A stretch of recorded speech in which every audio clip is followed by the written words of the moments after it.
Hey everyone, thanks for coming out to Recorded Music, Clear and Simple Guidance on Copyrights. I'm Jessica Sobhraj, CEO of Cosynd. That's my team, embarrassing me. I'm a little bit nasally because I'm recovering from a cold, so I'm really happy to spread germs to these lovely humans over here. Apologies in advance for going home and getting your family sick. Today on the panel we have Virginie Berger. Yes. We have Loren Wells and Dr. Tamay Aykut. Virginie is the Chief Business Development Officer and Rights Officer at Matchtune. Loren is an attorney and principal at Wells and Kappel. And do you prefer doctor or just No, Tamay? Okay. Just wanted to make sure. And doctor. Tamay is the founder and CEO of Sureel.ai. So I would love for you all to just go down the line and tell us a bit about yourself and also what it is that your company does and when you typically would interact with a copyright holder. We'll start with you, Virginie. Okay, thank you. So yes, I'm Virginie and I'm French, as you can hear it. So I'm the Chief Business Development and Rights Officer at Matchtune. And Matchtune, so it's an AI company, but on the good side. And it's better, just because I don't want people to throw me things, so that's why. And what we are doing actually, we are tracking all types of copyright infringement and audio modification, but also all type of AI modifications and voice cloning. So we are tracking on 11 platforms, but it's mostly, to be honest, it's on Spotify, TikTok, and YouTube. And so I'm also the representative of AI for Music. It's an organization co-created by Universal Music and Roland, and we are trying to spread, the world and to communicate on ethical AI. So it's really to protect creators and human artistry. And it's also what we are trying to do with Matchtune is really to identify AI music, identify copyright infringement, and help a rights holder to detect their copyright and get paid at the end. I've known you for a very long time, and I can say there is no one else who has as much experience and depth when it comes to copyright worldwide. Your background's been incredible, so we're really happy to have you on the panel. Thank you so much. Let's all embarrass each other up here. Loren, how about you? Okay, hey, I'm Loren Wells, and apologies, my voice is also a bit nasal, but that's just because that's how it is. And I'm in the middle, so thank you. Yeah, I'm not sick or anything. Okay, good. I'll apologize for it too, though. So I'm an attorney and one of the two partners. We have 4 lawyers at Wells and Kappel. I'm based in Chicago. I have a law partner somewhere in here, but I'm not wearing my glasses, so I can't see where he is. Based in New Orleans, and soon to be 2 lawyers based in New York. And I am primarily talent side transactional work, so I'm the deal guy. Our firm is not only talent side, we represent a number of institutional clients as well, licensing agencies, record labels, that sort of stuff. But like I said, I'm the deal guy. It probably comes as no surprise to anybody here that I grew up in the punk rock world, came up and actually found my career in the punk rock world as well as a lawyer. And then I'm one of those handful of folks that when the viral TikTok trend started happening, I was nicely placed and ended up kind of changing the nature of our business and the scale at which I do it and the scale at which the artists that I work with operate. And so I try to keep that, the punk rock spirit with me, even as trying to get hits and all that sort of stuff. But that pertains to when I get involved. I really take a lot of pride in getting involved early. I've been involved at this point in about a dozen viral TikTok songs, only one of which was referred to me after it was already viral. And in my defense, why I got the client is because we bonded on our defense of Yoko Ono about how she was, in fact, the true artist, having been in the loft scene with Lamont Young while John Lennon was writing pop songs. So even though I got in late, I feel like I got in for the right reason. And I think that was what I was supposed to say, right? Yeah, that was spot on. Tamay, how about you? Yeah, I was born and raised in Germany, so you might also hear my accent, German accent. I have a tech background, so I did my PhD in AI and robotics for a long time now, over a decade, and then moved to Stanford to work there, like heavily in research, like deep tech, cutting edge AI technology, mostly for visual computing, but also audio synthesis. Yeah, you know, once you're in Stanford or like the Bay Area, it's very contagious with all the startups. So I joined a couple AI startups until I founded Sureel. So while I'm very technical, my family is actually full of creatives, like musicians, drawers, and painters. Very emotional. So whenever I talk about AI, they're usually like, you know, stay away. It's a threat. So that's why we founded Sureel. And what Sureel does is it's an attribution layer to existing AI models. So it's actually before like what Matchtune does is like the moment you generate something, we already compute the attribution of how much you should deserve. And the creators, labels, or whoever have the choice to either opt into AI training or opt out. And the beautiful thing is, and that's our last patent, we managed also a spectrum in between. So you can also say, I want to opt in, but only allow AI to train 80% on my work, my body of work, or my uniqueness.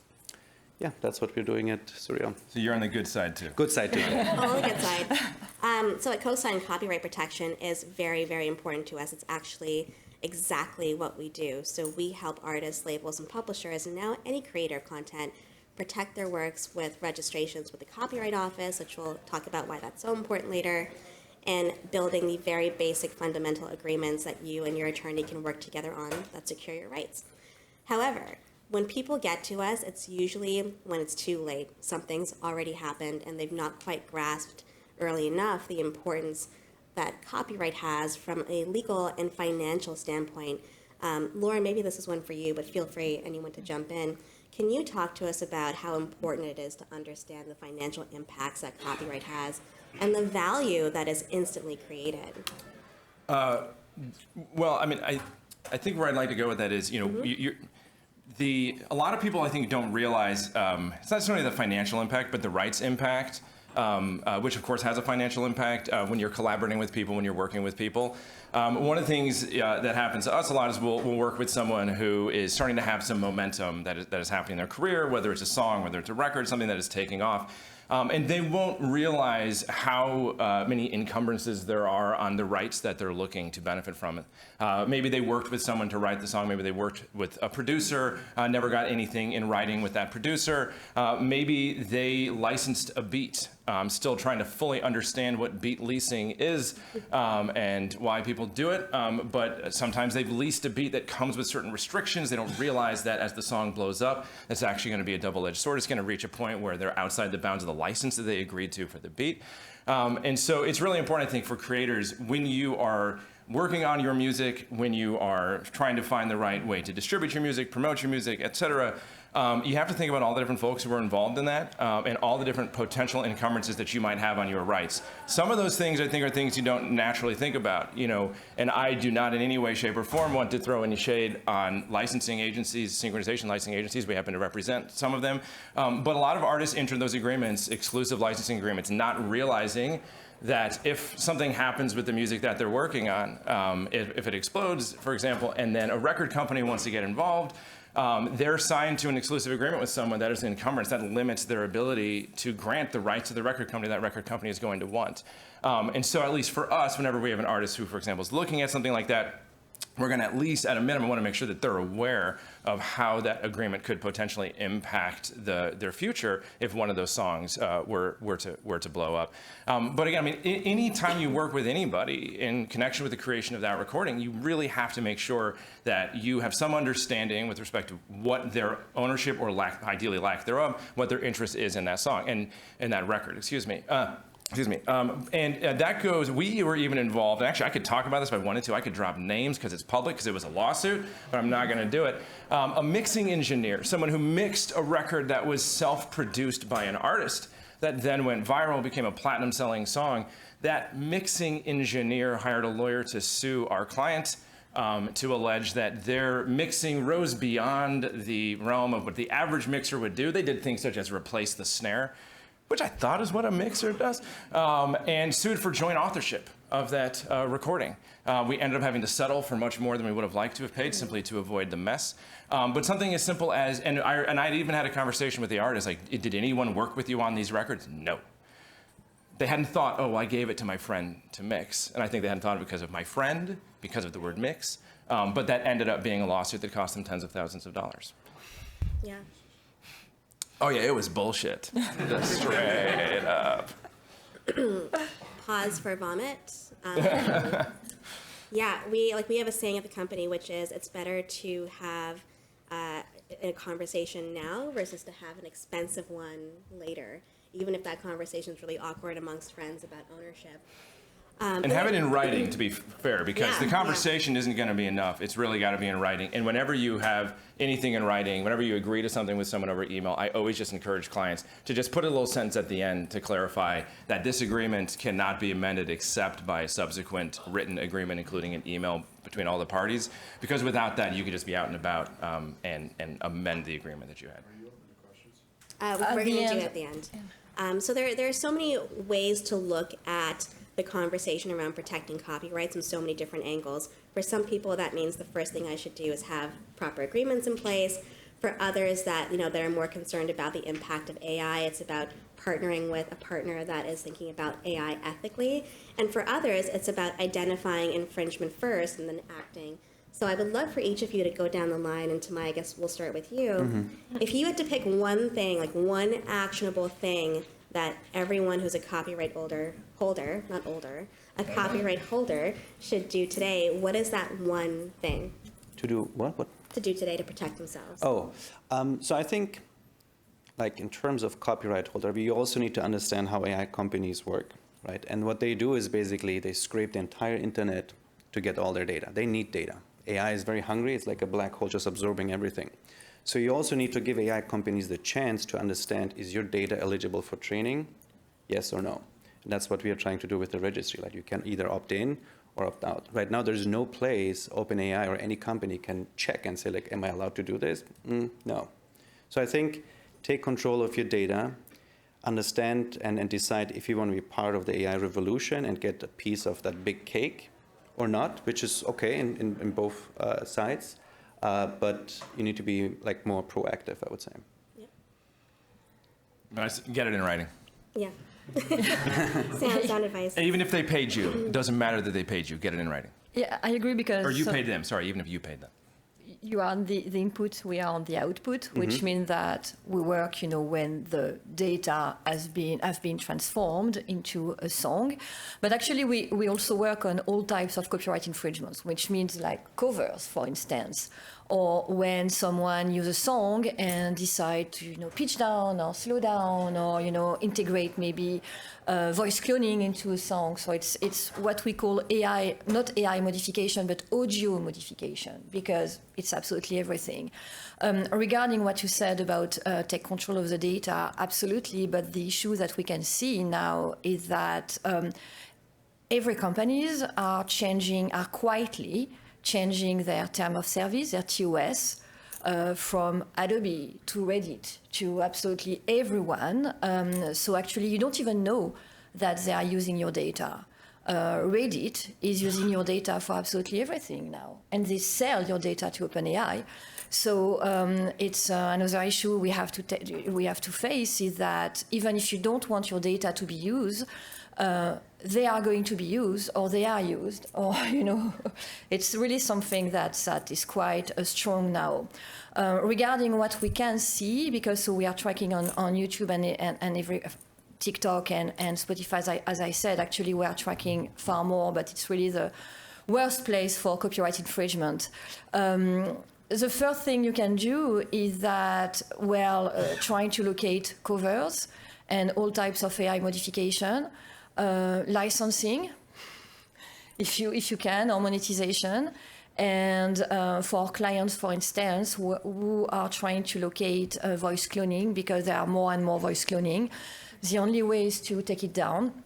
So I gave the example, one of our clients, for instance, so we are tracking for a big major record labels, and we are tracking for 200 of their biggest artists in the world. And I can tell you that every day, we have to track more than 20 million of tracks every day. I didn't expect you to say million. You said 20. I was like, no, just million, which means that at the end of the month, now we have to track 32 billions of elements. So it just, and from there, we can see that we have voice cloning. It's not too high in terms of, it's a lot, but if we compare to AI audio modification, my gosh, it's hundreds of millions every day. Could you talk a little bit about because we were just talking about this in the green room, the difference between what the EU is doing in terms of copyright protection when it comes to AI and learning language modules and disclosure versus what the US is starting to do or attempting to do now? Not a lot, unfortunately. But the rest of the world is, it's exactly the same. I can't say that rights holders are protected, actually, unfortunately. Really not protected at the end because there's no way to protect your data right now. I mean, there are a lot. Just to be clear, protected from third parties using their information? No, okay. Absolutely. Thank you. No, absolutely. So what's happening? So we talked about the bill, the Adam Schiff bill. So it's from California, right? Yeah. Okay. Yeah. I think so, yeah. Yeah, California? check. Okay, yeah. California, thank you. So what they are trying to do, they are trying to pass a bill to make sure that, so AI companies will have to disclose their training data, but what we have learned is that they only have to disclose that they train on your data, but they don't have to disclose the data, which means that, yeah, we are training on data. Okay, great, but what types of data? We don't know. And also, it won't be before 2025, so I can tell you that as we are working every day on AI and we see every day what's happening, 2025, it's far too late. I've also learned that AI company can retrain their data. It's technically possible, but I'm not sure they want to do it. The other solution, so we talked about copyright and AI, the other solution, and it's a bit, what you want to do is to provide like watermarking on each input. So, each pieces of data that AI company is training on to make sure that we will be able to track the output. So the work that has been created from the data. But, I'm not, technical, but from what I heard, it's now a bit too late because of the amount of data that have been trained. And also, if someone tell you that they can, track from the input to the output, so track from the pieces of data to the work, and they can track, how they created the work, it's absolutely not possible. We can say that it's what we are doing with Matchtune, so we can say that, it sounds like a Beatle, so there is an inspiration, for instance, from the Beatle, or it sounds like, it's like a copy of Oasis, for instance. But we can't say that inside they use like Oasis and Blur and the Beatles and I don't know, like... Can I add something? Yeah, sure. No, I want to finish it. And like maybe 200, 300, 400 artists to create this song. And from here, we have an issue with fractional licensing or infinite licensing, because it's going to be like... And provenance too. Because if you generate something that's fed again into AI, how do you want to track fractional licensing? Absolutely. But actually, it's possible, and that's what we have been. Yeah, that's what we have been working. So I'm always happy to know that. No, it's great. That's not all bad news. Yeah, that's what we have been working on the last 2 years. So there was a technical risk, exactly what you just said, because no one was able to actually understand how is data influencing the AI model. So right now, what we're doing is using kind of like old techniques like watermarking and fingerprinting, where you try to identify similar patterns in the output. You can easily trick that, right? Like I can just create 1 billion versions, and just that version that is very close to yours, you just leave out. But what we are doing is actually the moment AI is using your data, we understand how the data is used by the AI model, how it's trained, how much it actually understands your data. So it's happening in a different space. It's multidimensional, but we get at the end of the day an attribution that's percentage-wise. So it's not only, Good. It's not like, there is infringement, you can say there is, 90% attribution, there's 2%. Even if there's just 2% attribution, we can identify that. And then you can have these new licensing models where you can say up to 50%, you can do whatever I want. I just want a piece of the cake. If it's more than 50, more than 60, more than 70, say, your terms and conditions apply. I don't want to be associated with hate, criticism, or like racism or whatever it is. So you have now control over how AI is using your data. I still think that we need Matchtune because not every AI company is going to incorporate that. There will be a lot of companies who just ignore and just milk the users and the artists. But that's what we have been.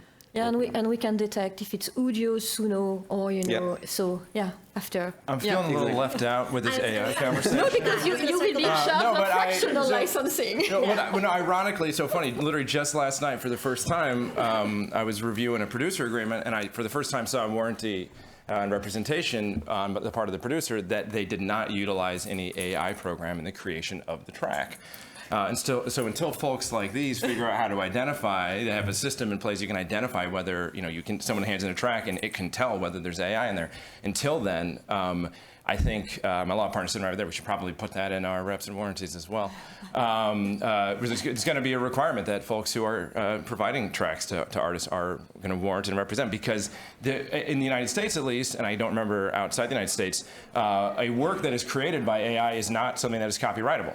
So if a producer provides you a beat, and you're going to top line over the top of that beat, and that beat is either AI generated, at least in whole or in part, that would have some sort of effect on the copyrightability of your end product as well. Yeah, and we should point out why that is so important. You actually cannot file a lawsuit unless you've registered your copyright with the Copyright Office. And register doesn't mean that you've gotten an approval. You could have gotten a denial as well too, but you have to go through the actual process of filling out that application, submitting the fee, and having an examiner look at your work to make a determination. And then you're able to now file that lawsuit, not only in federal court, but also in small claims court, which is what the Case Act enacted, which is a $100 fee tribunal that will hear your case out on a voluntary basis and then grant you awards based on the amount of damage that you incurred, up to $30,000 per case. The benefit to registering your copyrights once you've noticed infringement or at the direction of your attorney is you are then eligible for statutory damages, meaning you could be awarded $150,000 plus your attorney fees if you register the copyright first before the infringement happens. So that's something you definitely want to take away with. It's important to specify this flip side of that, which is that you don't actually have to have it registered when the infringement occurs. So if you haven't registered your copyright, you still have a copyright in your work the moment you lift your pen off the paper, the moment you hit stop on your DAW, your DAW, you probably just say DAW instead of pronouncing the acronym. The second you hit stop on your DAW, you have a copyright in your work. But in order to sue someone, you have to register it. But if you don't register it and then you see that someone has infringed it, then you can register it then. So you didn't forfeit your right to sue by not registering it before the infringement occurred. So let's circle back on that and talk about what happens once you have noticed that your work is being infringed. Matchtune provides you with a list of infringements. What would you do with that, Loren? I'll throw this one to you. What's the next step for you? Well, to be honest, normally I'm on the receiving end of, you're representing the artist who's getting sued. Most of the time, and it depends on how the content is being used, but most of the time, if it's, in YouTube or something like that, it's generally just monetized. That's one of the benefits of the user-generated content era, is that there's rampant infringement that is not infringement by the fact that the services have entered into agreements, and the owners of the content can simply click a button or automate it and monetize the content. And most of the time, that is what our clients would do, is simply choose to monetize the content.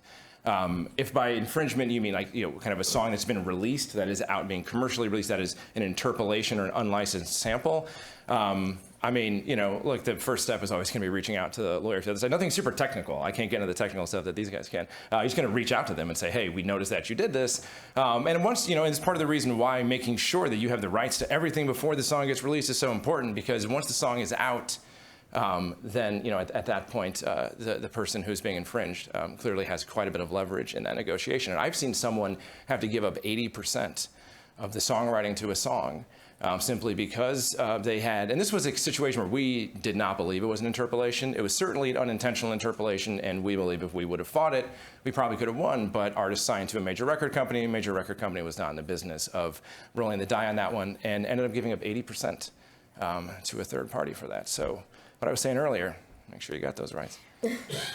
No, what we can see, I agree, what we can see is most of the time our clients, for audio modification, it's monetization. most of the time, really.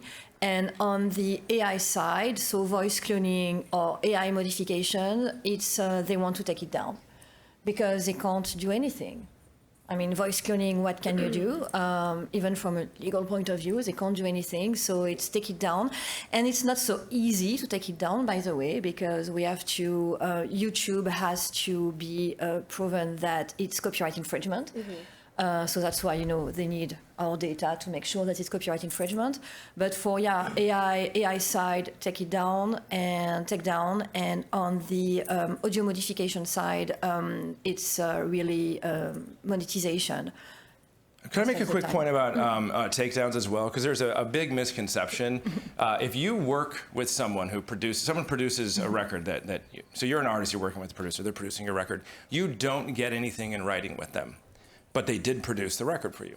You then release the record, and they reach out to you and say, hey, you never got anything you never got anything in writing with me. I'm going to take down your song.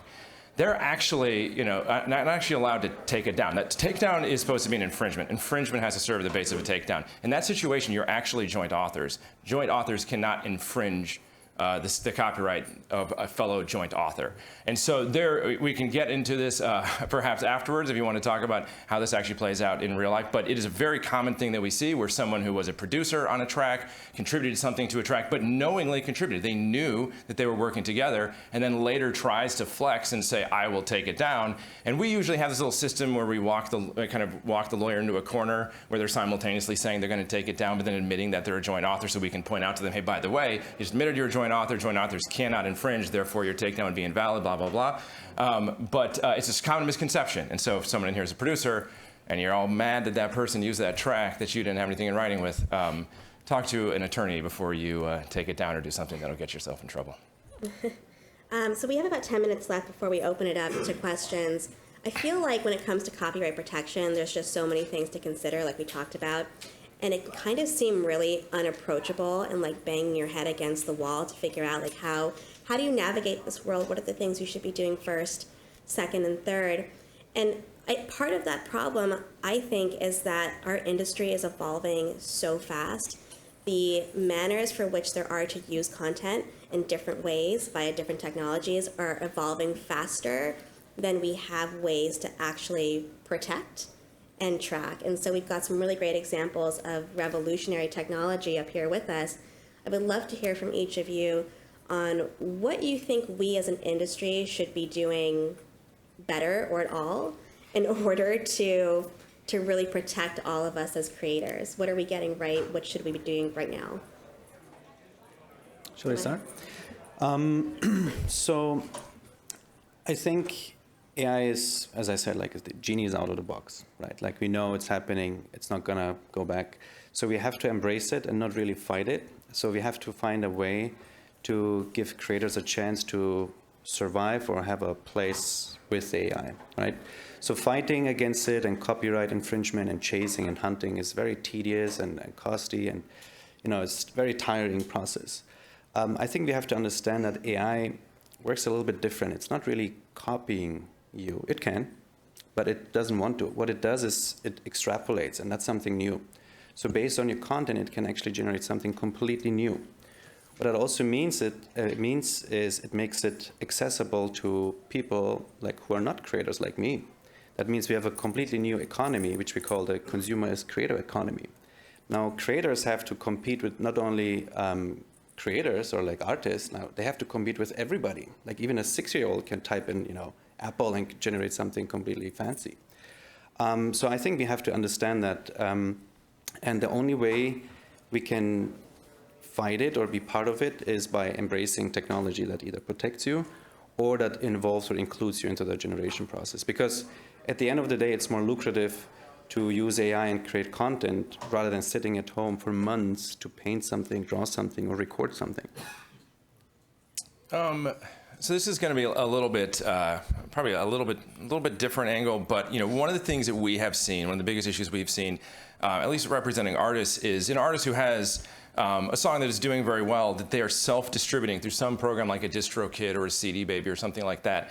And the takedown procedures that these companies use, they go by their terms of use, not by the actual law, which is someone would file a takedown and then you should be able to file a counter notice and then it should go back up. But a lot of these companies, they basically have that, whoever it is who files the takedown, that person kind of controls the narrative. And once the person complains, there's copyright infringement, they don't even have to say what was being infringed, they don't have to say what they own, they don't have to even identify who they are much of the time, and then the service will take it down. We had an instance where an artist who has a song that a record that produces about $250,000 a year, someone just filed a random ass takedown on, I think it was through CD Baby, random takedown. I think they filed it through iTunes, and the record got taken off every streaming service within just a matter of, I think it was 10 days. He didn't notice, he didn't check his email. He's an artist. Didn't check his email. I think 10 days, it was gone off of everything. And then to get it back up was one of the most random coincidences of all time. The paralegal who we were corresponding with,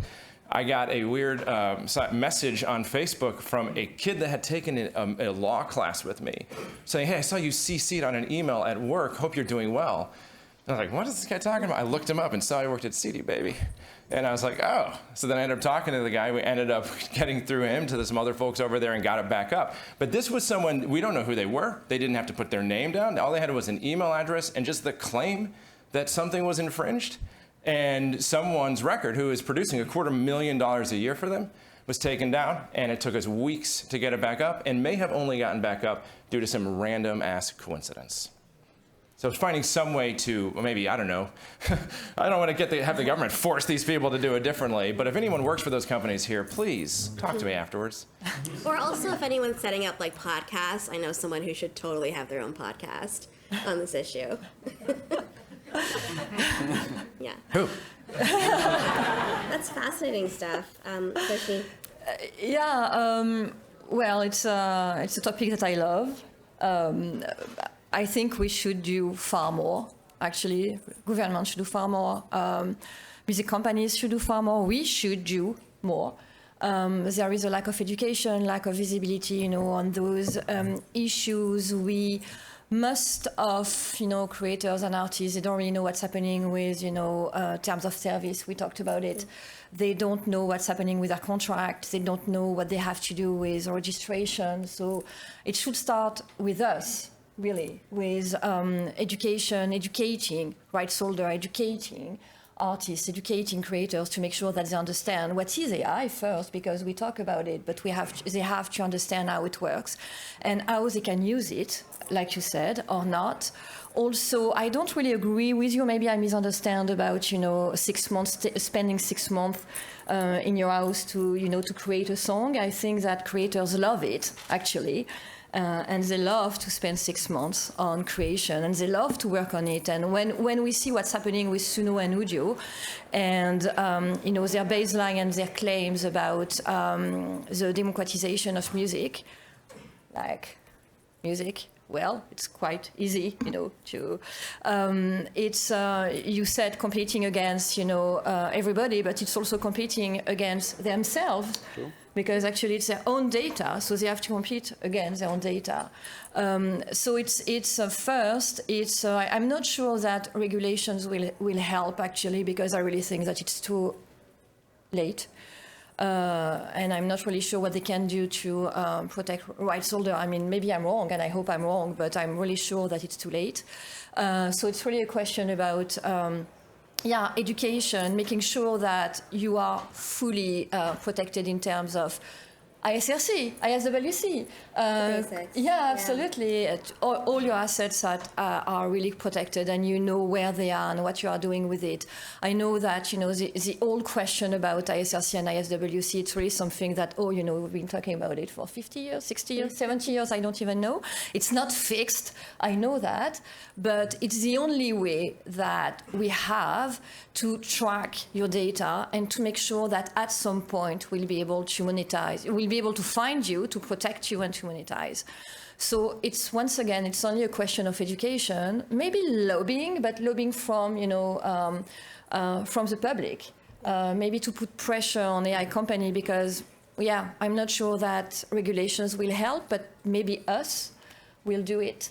So it's first really a question of education. Sorry, I'm repeating myself, but it's the only thing that I see. It's really for people to know what's happening, and to make sure that they are clear, they understand, and they are protected. Yeah, those are such important points, and it's worthy of repetition. You even just reminded me that when we do assessments at Cosynd to look at an entire catalog and to see what's been registered and what hasn't been registered, the best information that we can use is the ISRC.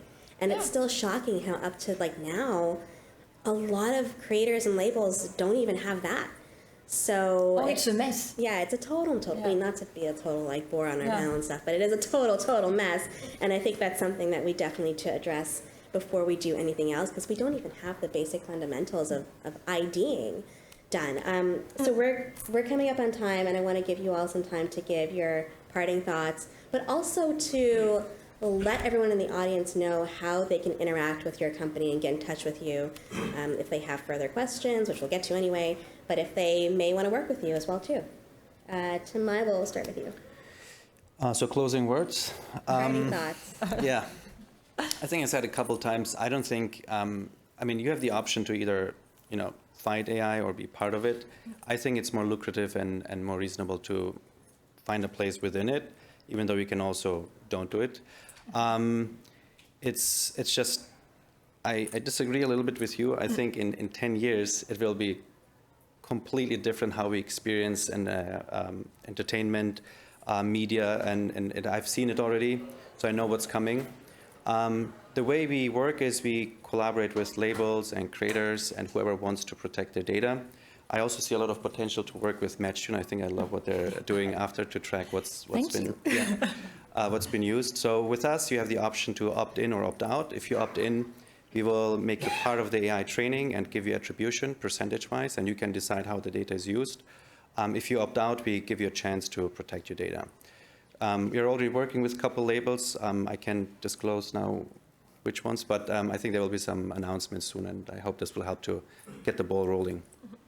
Parting thoughts, I think, for the creators in here, I am sometimes blown away by the things that you sign without speaking to someone. Your music is your, I was about to say blood, sweat, and tears, but it is. It's your blood, your sweat, and tears, your heart and your soul, your reason for being. I am just floored when you sign things without talking to someone like me. We're not, maybe I'm less scary than some lawyers, but you really, it just blows my mind. Just don't do that to yourself. You owe it to yourself. You owe it to yourself, too, before you sign anything, to make sure that you are aware of what you're signing. Because I've seen this enough times where some incredible things are happening for an artist, and they come to me, and they tell me about them, and then, oh, here's this thing that I signed. And it changes everything. And it changes what I'm able to do for them, changes what they're able to do for themselves. So my parting words, take care of yourselves. Don't just sign stupid shit, folks. That's good. Well, you can just send me an email. It's Virginie@matchtune.com, very easy. Well, it's first, I would say it's, yes, we already talked about it, but educate yourself and make sure that you understand the market. Also, so we are working with big brands like, for instance, L'Oréal in English. Yeah, but it's French, so that's why I say it like in French, but it's L'Oréal. It's pronounced L'Oréal. L'Oréal. No, it's L'Oréal. I'm sorry. I was joking. That was a bad joke. L'Oréal. And we are in charge of their music compliance, so the users, to make sure that, the music that they use for their digital media is compliant in terms of, yes, AI, copyright infringement, because they want to avoid what happened with Marriott. I am correct? Marriott? Thank you, Marriott. I'm going to trust you on this one. Marriott and Sony Music. So they really want to avoid what happened. We also work, it's either big record labels, major record labels, or artists or managers or, publishers, just to track what's happening with their data. So it's just, once again, it's just to make sure that you know what's happening and you'll be able first to monetize at the end, because it's, the goal. So you can contact me whenever you want. We also try through AI for Music to work on ethical AI for music. So same, we are doing some workshops and articles about it. So if you want to learn, please, you're very, very welcome to attend our workshop. Most of the time we do it with partners, so you're very, very welcome to attend with A2IM or with Baita. So you are very, very welcome to attend. And if you have any questions, it's not a sales pitch, just about AI or ethical AI, or just you want to talk about what's happening, please just shoot me an email and I would be happy to reply and to talk about it. And I forgot to without buying anything. I forgot to say, to get a hold of me, it sounds like, I don't know, douchey to say, but I'm very Googleable, so you can find the website, the Instagram, find a way to, or come up and talk to me. But there's not a whole lot of Loren Wells out there in the music business, so I'm pretty easy to find. Yeah, he's very kind. Awesome. So we have a little bit of time left for questions, and we will open it up to the floor, and we'll start with you. I'm Dan Navarro. I'm a career songwriter for 40 years. I'm old. Hi, but hold on. I'm Dan Navarro. I'm a career songwriter for over 40 years. I make my living from copyright. I have a couple of comments, but then I have a question for Loren. I know I'm old school. It's not data, it's music. Metadata is data. Music is music, and that's what's being ingested by AI engines. It's not data. Don't mean to be rude. It's also not a top liner. You're a composer. I don't care if you write 5 words of the lyric. You're a composer. Top line, I get it. I'm old school. My question for you, in the case of, by the way, producers aren't writers unless it's agreed to in advance. Mixers aren't writers. And those guys, in my world, would never work again because the word would get out. Yeah. But I'm dealing with younger writers who are having to make these deals, concessions after the fact all the time, and are giving away percentages. My question with regard to the mixer, was that considered precedential? No, and it was settled, to be fair. So it was settled. And to be clear, that was with respect to the sound recording, not to the composition. Got it. He did not make a claim about the composition, but he did claim to be a co-author of the sound recording. Got it, thank you. Yeah. But and just to add one other thing, there is at least one major label now that he's on their official shit list and will not work for them again because he sued the label too. Stupid mistake. It was a big label. All right. Okay. I'm Chris. I'm a bit on the younger side than our first question. I'm a artist and a former head of a college radio station. And my question, I guess, is a little bit niche. Being somebody who's interested in Caribbean music and Latin music and stuff like that, I kind of see a lot of artists from the 90s and the newer generation who take instrumentals or just productions from older artists and create completely new songs with them, like same beat, same instrumental, no real changes, no changes in pitch or key or anything, but they'll create a whole new track, new marketing scheme, new promo, new rollout, everything for that. Push it as a new song, and sometimes even get a cosign from the older artist. So I'm kind of curious, how does this work on the copyright side? Is it like a straight, like we just kind of share splits and stuff like that? Is it kind of a specialty case? Like what does that look like? I mean, it depends what you take. If what you're taking are the lyrics and the melodies, or something that could be argued to be the lyrics and melodies, you're getting yourself in hot water if you don't have their approval. If it's just the beat, literally the beat, I'm sure there's be some good arguments we could make about the copyrightability. I always cite, Under Pressure, that bass line. It's just 2 notes. It's so simple, but it'd be hard to argue that Ice Ice Baby was not infringing it when it came out. But if they're doing that together with the original artist, then that's great. They have a relationship in place and they have an agreement in place. If they're not, then they're feasibly, just walking on thin ice. I would say, but again, this is a really bad analogy I always use, but the line of when something is protectable versus not, I always say it's kind of a spectrum, and this is again, a bad example. I always call it the bald versus balding spectrum. At some point someone is balding, and then at a certain point they're bald. At some point it crosses over from one to the other, but where is the exact line is difficult. Is it here? Is it here? Is it here? Is it here? Is it here? Where is it?